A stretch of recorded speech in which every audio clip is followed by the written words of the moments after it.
The Alpha Sessions. Hello everyone, welcome to the Alpha Sessions. I'm Lucy Wroe, back again, and today I have Craig Gould in with me. Thank you very much. Hello, welcome. Hello. Welcome. Very happy to have you on. Happy to be here. Yeah, we've got lots to talk about. We've had 3 wonderful songs from you. All, I don't want to say exclusive, because you've probably, other people have probably heard them before. But I'm going to say exclusive because I like saying that things are exclusive for the Alpha Sessions, because they are actually unreleased. So two of them definitely. Yes. The first 2. Right. All 3 are on next year's album when we release it, September 2026.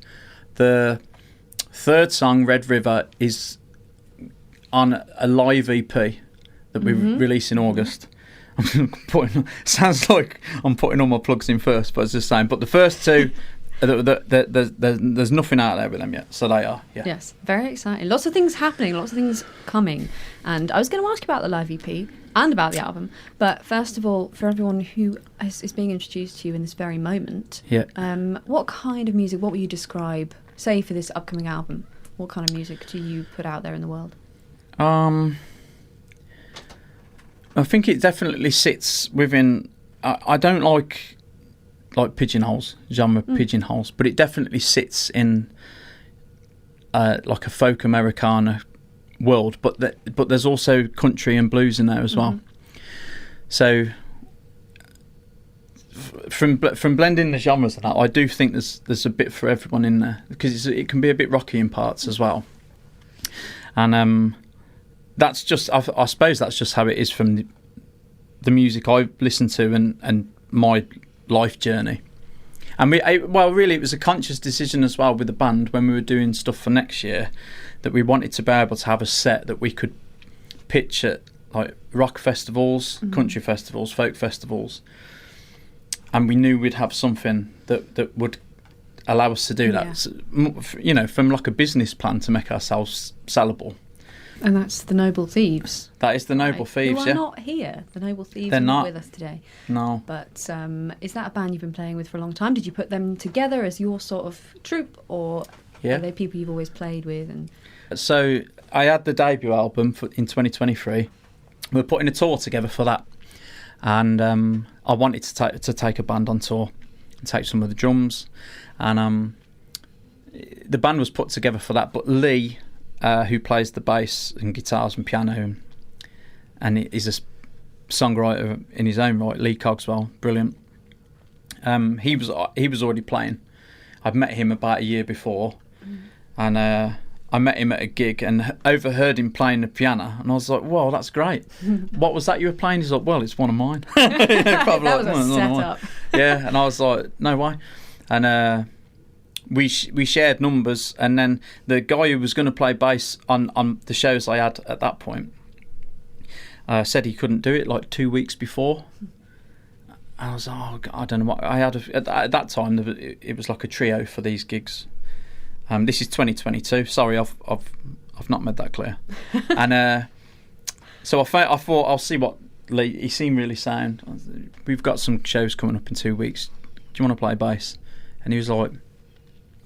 I could hear his brain working on the phone. And he was like, yeah, I'm going to do it. And then we got on really well. And he's a great musician and a great person. So Lee was in. And then we needed a drummer. My best friend, Bishop, we've been friends since we were like 8. And he's the one who does all the graphics work for me as well, all the artwork and the logos and stuff. His sister... her partner, Johnny, I knew he played the drums, but he hadn't played for a long time. So when I seen Rachel, because they're kind of like my unofficial brother and sister, because we've been mates since we were small, I said, "Oh, is Johnny still doing the drums?" She was like, "Well, he's not in a band, he might be interested." So I spoke with Johnny, and he was in. And then Rosie, I wanted a female voice to sing with, because I think that the just the natural complement of a male and female voice together, I love that balance. And I just sort of scouted Instagram, to be honest, and started looking for people close locally, so looking at some of the people I knew locally and going through their friends list. Simple as that. Yeah. Looking for someone. And then I found Rosie, and then she had this video where she's singing with herself. When you split it up, so 4 of her heads, harmonising with herself. I was like, wow, brilliant. So I sent her a message, and then that was nervy because how do you approach that? Yeah. Do you want to be in my Sing band? For me. Yeah. Perform. But we met up at we had a very sensible first meeting at a garden centre, and she had her baby with her, who was 8 months old, and then she brought her mother-in-law as well. For what, without warning? No, she says we'll meet at the garden centre in the day, and I'll bring my mother-in-law so she can take the baby to the soft play and that, and then we can talk. So I was nervous because I'm going to meet the whole family. This crazy guy off the internet. But so that's the Thieves, and the original idea was just for the tour, but it's you'll know yourself. It's not easy to. It's hard to find good musicians, and it's hard to find good people. So finding both of them, when you find it, I just said to them, "Look, if you want to carry on, then the job's yours," sort of thing. And they're all in for it. And then they've really helped shape the next album with me. And like I say, because my debut album was I did most of it in a studio. The next lot of songs have been shaped more where I've gone to them and said, look, I've got this song, I'm thinking it could go kind of down this, and they've all inputted into it. So from a songwriting aspect, they've all had, they've really helped shape the sound, and it's going to be a really great record. It's got heavy parts in it, and I don't mean not like Sabbath heavy, but there's some real great sort of blues and rock licks in it. It's still got a lot of folk in it, and it's so I think, sorry, the long answer to your question is that's probably a bit for everyone. Yeah, and it's a great answer. I love a long answer. It's the only way to be. Let's talk more about that new album, the upcoming album, because the songs you played today are from that. And it's interesting that this version is possibly quite different to, having all the thieves there, the noble thieves around, and putting all of their influence in and then recording all of that together, and then hearing you play it in here for the first time, just you and a guitar, I imagine is quite a distinct difference. So what kind of thing can we expect from the new stuff, thinking of all the influence that's coming in, would you say? Well, the last record, Songs from the Campfire, was heavily influenced from my own mental health journey. And I really enjoy where an album for me is like a project. It's like a film or a book, and the songs are chapters or scenes. So I wanted to have a focus for the next record. It's not just the case of we've got these, we'll put them together and we'll find a catchy title. So the next one is called Songs of Love and War, and my son is 6 in November, so I became a parent nearly 6 years ago.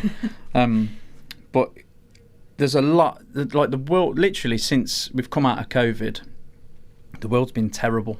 And it kind of was a bit before COVID, with all the scaremongering of Brexit that we got from the press and everything.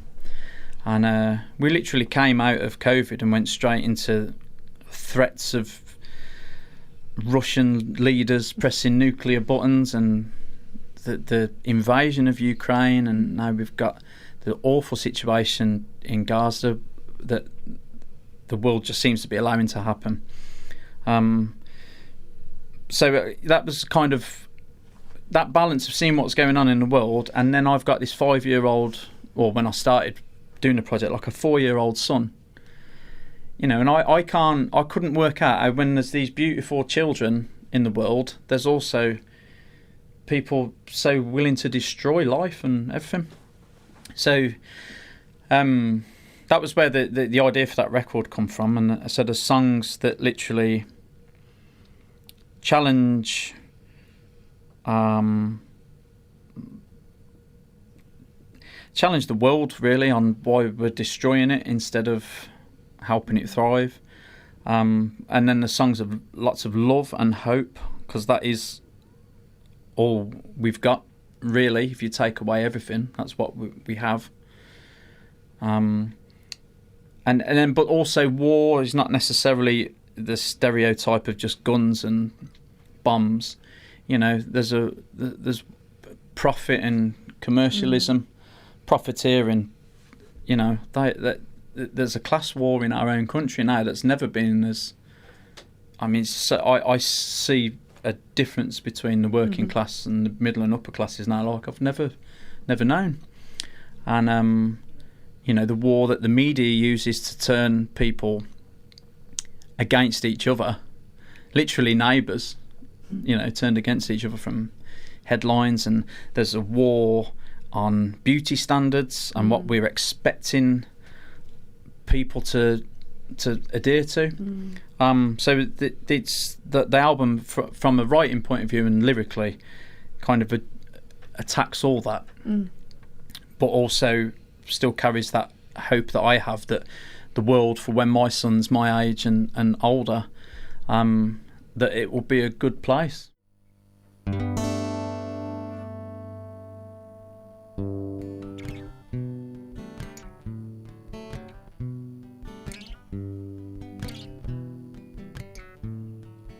I'll teach you to live and let live. I'll defend you from the demons within. I'll keep you warm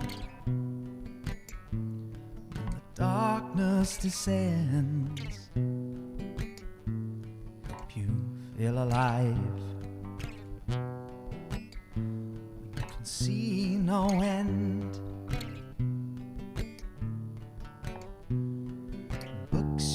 Find truth and lies, bathed in rivers of wine. The kingdom still falls like a stone from the sky, and that legend died centuries ago. Oh, that legend died centuries ago.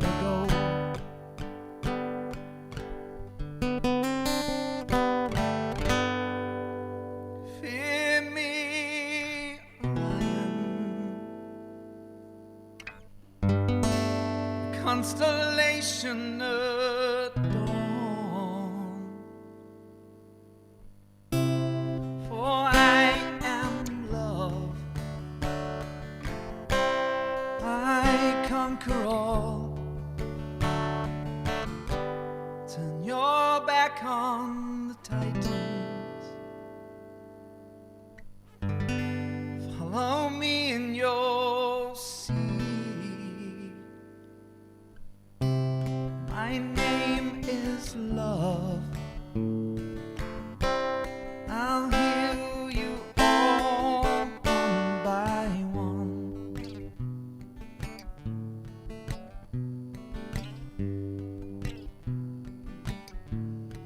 And I'll conceal you in shadows and spires. I'll believe you when the gods become tired. For we are sister and brother of Arcadian fields, like the poets of old. The warriors kneeled. Put all your faith in the stars. Let the wind fill our sails. As the gardens are burning and the flames touch the sky, I will never see Olympia again.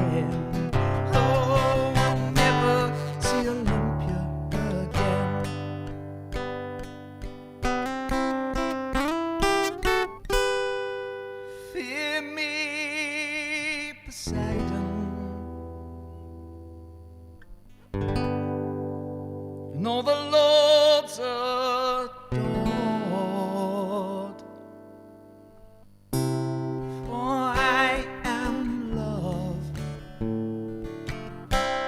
I conquer all. No tears for the young one. They flew too close to the sun. My name is love. I'll heal you all one by one. One by one.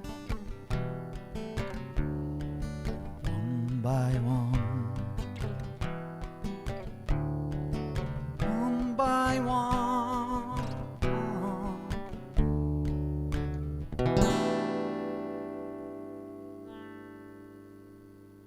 The Alpha Sessions. The first album was, I read about you partnering with Calm. Yeah. And I thought that was really interesting. It's not something I've seen before. Yeah. And in that way, it's sort of a personal story for you. And a lot of your own life and your own experiences put into that. But in a way that is definitely going to help others that are possibly going through the same thing. Well, I know it has. Because it's...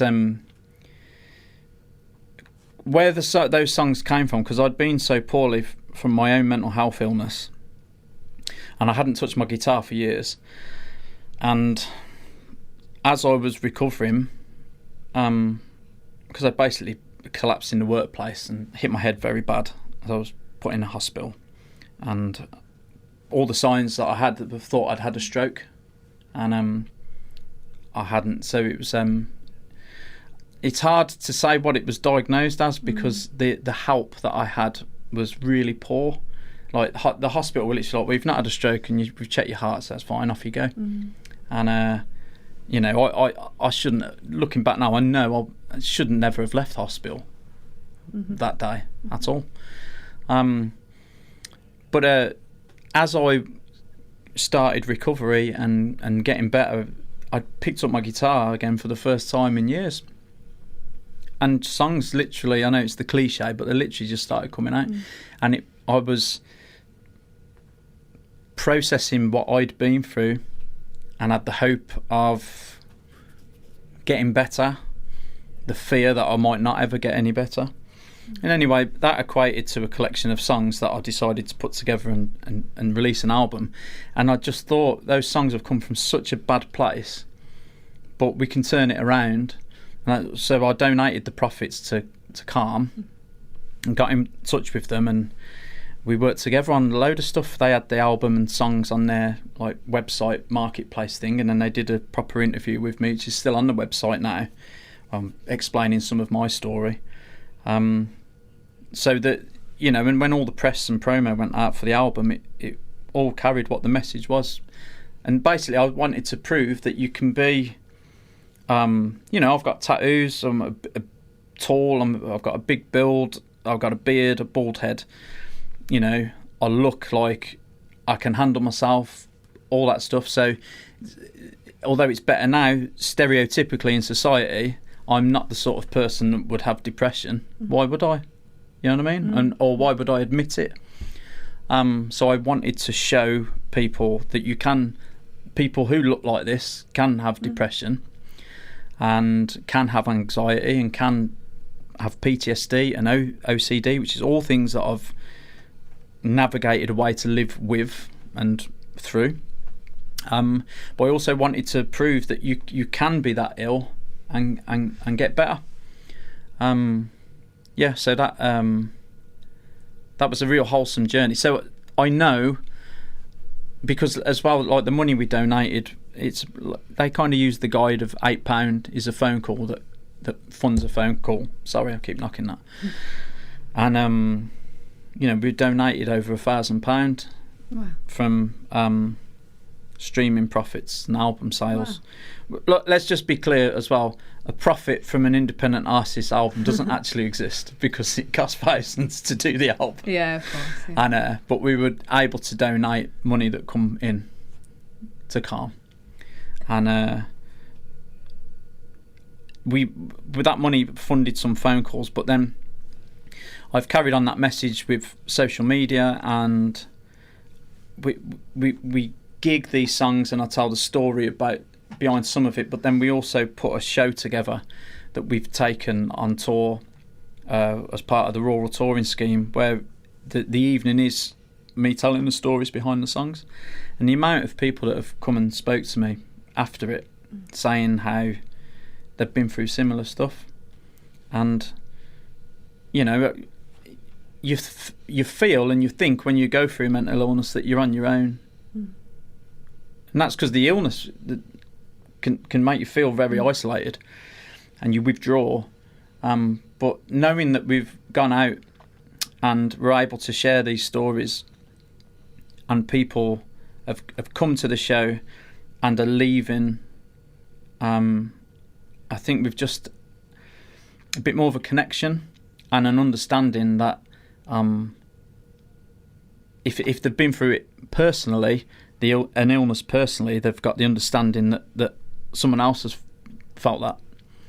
But also I think we've helped give people a bit more confidence and tools to identify people in their family or friendship circles that might be ill or need a bit of help. And maybe we've helped that side of it as well. So I know it's helped massively. Yeah. So from that point of view, yeah, I am very proud. You know, the press reach we got for the album was, I had interviews in papers in like Brighton and down that way talking mental health, and yeah, I know it's done something, which is what I set out to do. Brilliant thing to do, and it probably will do a good thing for your career as well, your artistic career, in the fact that if you connect with people over something that is really genuine like that, then your music, you become known for that, you know, being a person that people can connect with. And then the next album next year will probably have the same kind of impact, just because people feel like they know you, you know, in a different way. Yeah. But it's also brilliant, you said it was a cliche, but you mentioned the songs pouring out of you and having that kind of gateway when you've been through something like that. And it's brilliant that you can make albums of songs, actually, because a lot of people probably recently struggle with the world that you described earlier, to have that mental capacity or the space in your mind creatively to make enough music. You know, 'cause sometimes you feel like you have it in you, you want to write, and then you sit down and it's like it's stuck somewhere. Yeah. And that might be because of this overbearing world and society. So it's brilliant that you have all these songs. Now, I also want to talk to you about the songs that you played today more in depth, because cool. They're really lovely to listen to in this setting. But tell me more about Children of Stone. It's quite an interesting way of putting a song together. There's a lot of imagery. You write with a lot of very vivid imagery lyrically. So maybe talk to me about how you write lyrics and where these moments come from. Do you have that kind of imagery and you set the scene in your head and you put it into words? So again, I know how this sounds and I hate it. Go for it. But put it out there. I've never really been able to, or the type of person that will say, right, on next Friday I'm sitting down to write a song, because it just doesn't happen. It's always chords and melody that comes first for me. So what I might do is allow myself the space to just pick up my guitar, and I don't overthink anything. I just start playing, noodling, doing whatever. And then if I stumble across a chord sequence or something that I never think about, this could be like this or this could be like that. I get a feeling of excitement and butterflies. If I get that, then I'm like, oh, here's one. And I will then just keep bashing that out. I'll get my phone and I'll hit my voice recorder thingy, and then I'll just do something. I think my brother-in-law is a writer, and I think this is the term. It's like a vomit draft when he's writing. He just get it all out gets there, it out. arrange it later. Yeah. Kind of thing. So I'll do that, and then I might start humming and moaning over the guitar, and then that's that captured then. And then I will listen back to that for a few days, which is very strange if I've got it on a speaker, because it's literally like with some stupid words. You know, it could be just vocalising. Yeah, it could be something like I don't know. Let's have a cream cake. Let's have a cream cake. I don't have cream cakes, but you know what I mean. Something stupid. That's a hit, right? You know, and but then I will feel what that melody or the chord sequence is giving me a feeling, whether that's this could be quite positive, or this there's a darkness in this, and then I'll funnel that into something that I want to get from it. So I'm like, I kind of see how it's making me feel, and then flow with that. And I'm not very good on music theory or anything like that. Everything I've done is from trial and error and just stuff I listen to. So I don't open a theory book and say, well, this chord should then go to this and all that. I don't do that. And so my process is probably very long-winded and very unlearned, unplanned. Or, yeah. But that's what I'll go to then. And sometimes in the lyrics that I've just spat out, there might be something that I'm like, just a word or two. Yeah. And so I see that as, right, take that, because it's obviously meant to be that way. So I hate saying it because it sounds like it just channeled through from the gods, you know. But that's kind of, I just let the universe sort of chuck something, and if it comes through. So Children of Stone, for example, there was words in that when I did my first sort of that made me think of me and my wife when we were children. I didn't know her when we were kids. We met when we were in our mid-20s. But she came from a broken home. Her parents had split when she was very young, and I did as well. My parents split when I was 14. And a couple of the thieves as well. They've come from broken homes. And we've spoke about how... because all the thieves are parents, so we have discussions about if we're only good at it, and all the stuff, and so I kind of felt the Children of Stone phrase is, and there's not an attack on my parents or anyone's parents in there for splitting up. I don't feel anger at them or anyone else's.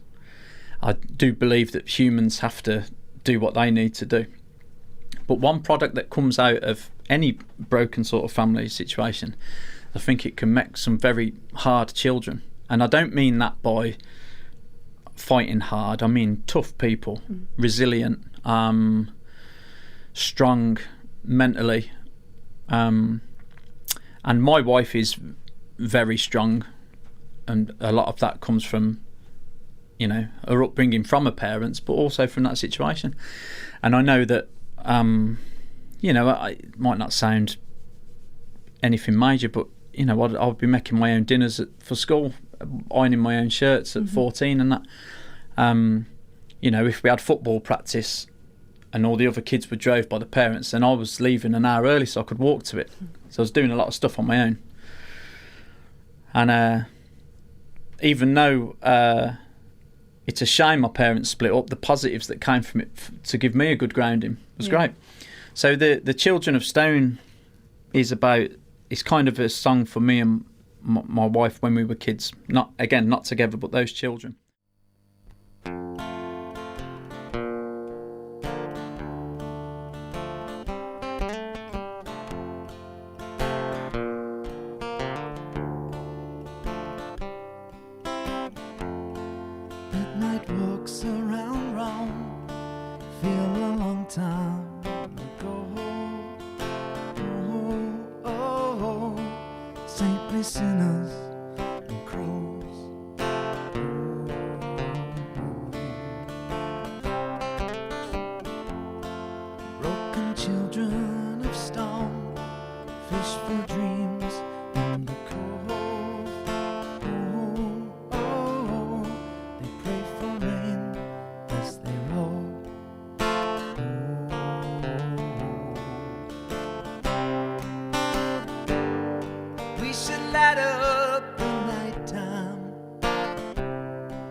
waterfalls hide rainbows deep inside.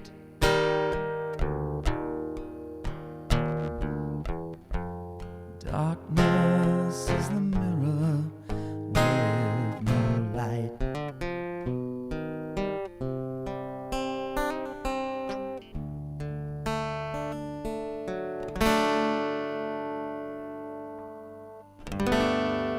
Let's hand carve letters and walk on the beach.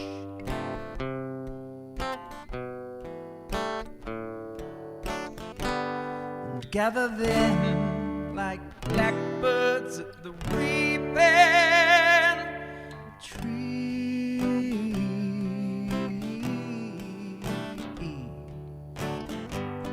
Never doubted nor shown, never seen, never known. Oh, oh, let the innocent go.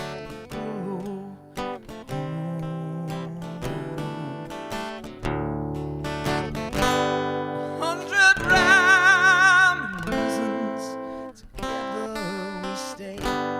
Thunder, love, and believing, together we stay. All the lies and the grieving, together we stay. Paint the air and breathe it, together we stay. This is love, believe me, and the children now. Yeah, yeah.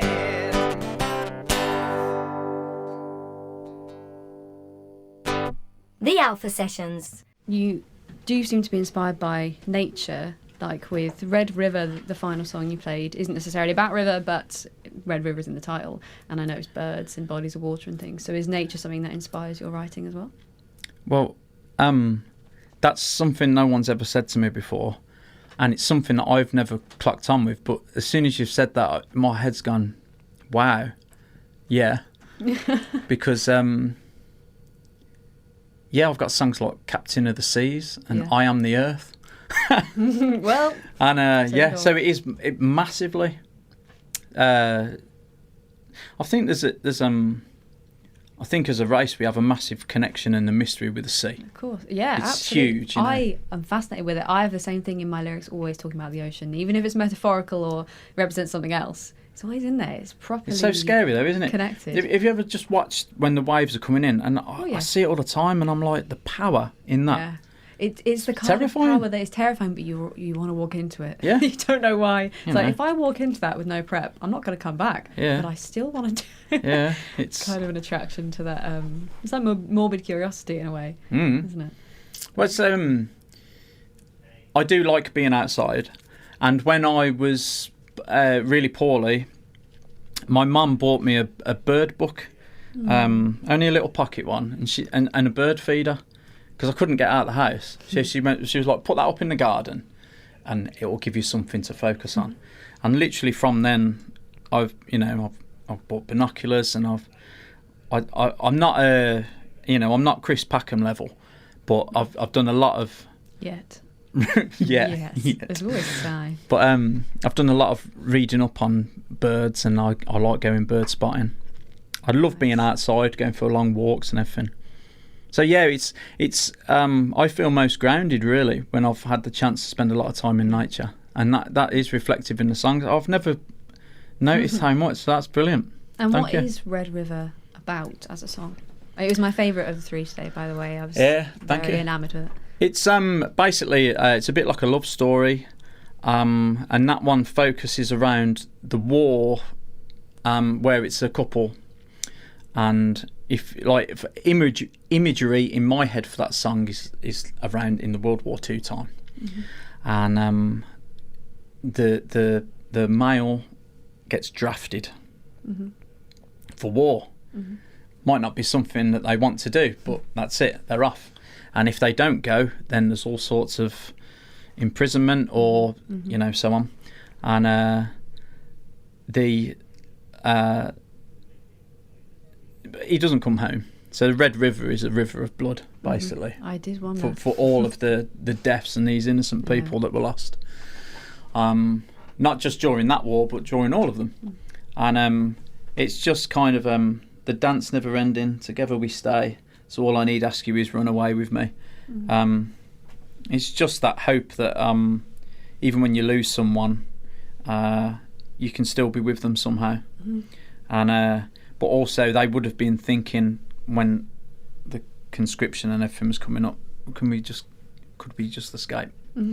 Yeah, so it's only a short one, but I tried to capture that, the fear and the passion, and it's again the side of war that happens. Not so much now, of course, but certainly did in the last two big ones. It's all very raw and real. I mean, it's similar to nature. It's all a very kind of instinctive passion, or instinctive connection. So yeah, it's a wonderful kind of theme in a way that brings your sound together. And that my very first question about how you describe your sound or what kind of music put out into the world doesn't have to be genre. Like you say, you don't like the pigeonholing, which I agree with. And that is another answer to that question, I suppose. Through all this is sort of the way your music feels as a body of work rather than the kind of music it is, which is quite reductive. I think that 100%.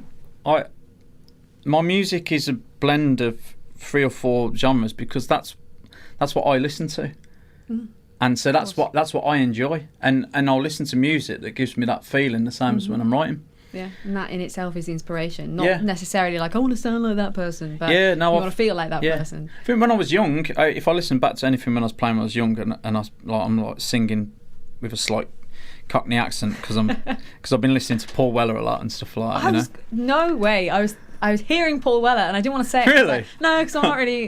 Because my brother used to listen to a lot of the Jam and Paul Weller and the Style Council as well.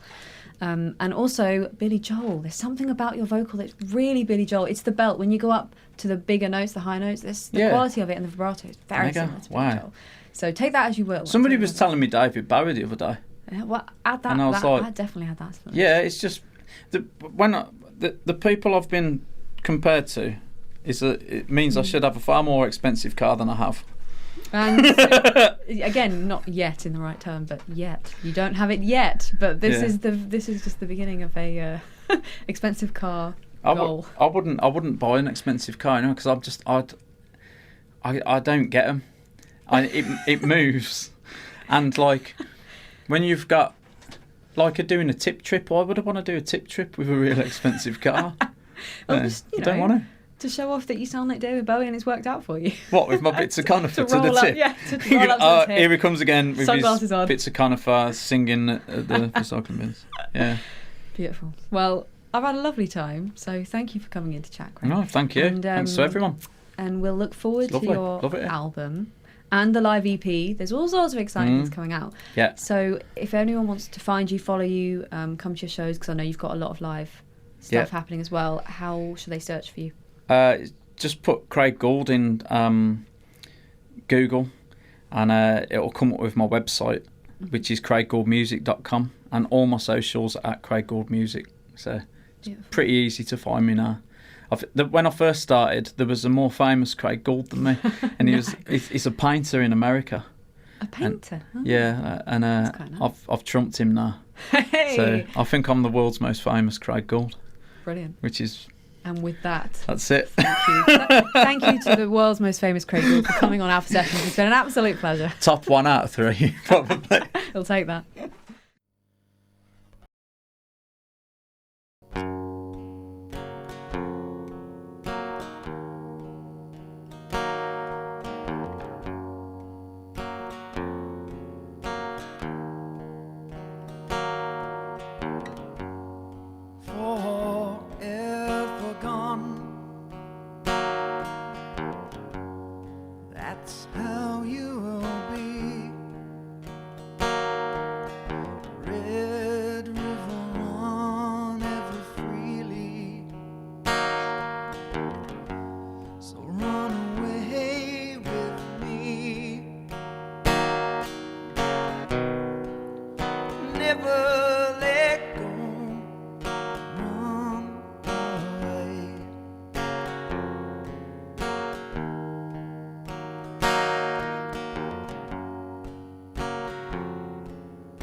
how we will be. Red River Rum, just believe me. Just run away with me. Never